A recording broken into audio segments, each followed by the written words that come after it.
This weekend I had a stress dream about the blog. I was out somewhere and then I got an email that like everything was broken and ruined forever. And then I just started running to get home. I don't know why I didn't have a car, but for whatever reason I ran home from this random park I was in. But of course, as I was running through the park, I discovered that I was naked. That story has nothing to do with this week's topic.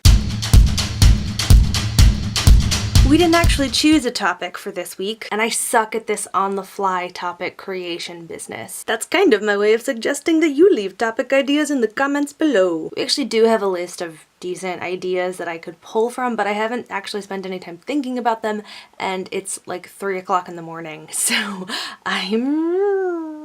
And so, during our first run with Segway Magic, we did this thing that we called Beyond Traumaland. Basically, the point was to check in and say, here's all the stuff that we're watching, reading, whatever, that isn't covered on the blog. Having just finished my thesis, this is actually a terrible topic idea for me, but I'm gonna roll with it, and mostly I'm looking forward to exciting recommendations from you, Lorraine, on Friday. Now that it's summer, really the only TV show that I'm watching besides what I watch for the blog is So You Think You Can Dance. Definitely mentioned that in a Segway Magic video before. Probably multiple Segway Magic videos for that matter, which is saying something because we have not done that many of them. But I love that show. It's so much fun. This season is slightly tainted by the repeated appearance of Justin Bieber's face. He's inexplicably there to introduce some dance crews, but I'm pretty sure he was super stoned when he filmed his little bits. I'm aware that So You Think You Can Dance is not necessarily top caliber television, but the portions where Justin Bieber is speaking are a waste of time. I don't know why they're happening. Most of the reading that I have been doing lately has been academic reading. Part of why I want to do this is because I would like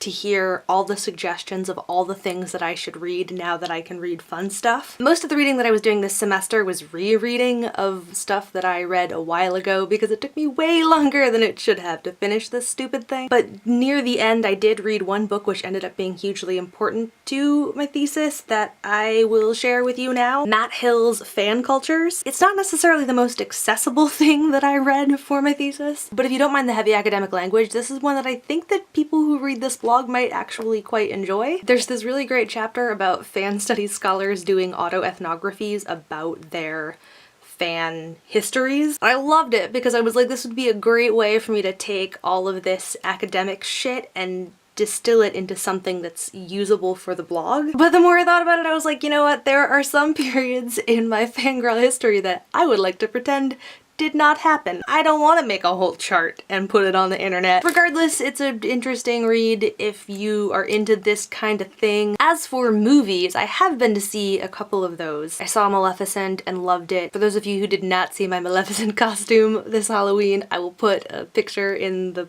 below place. I wasn't a huge fan of the ending, like the very, very ending of it. It was just a little bit too quick and tidy.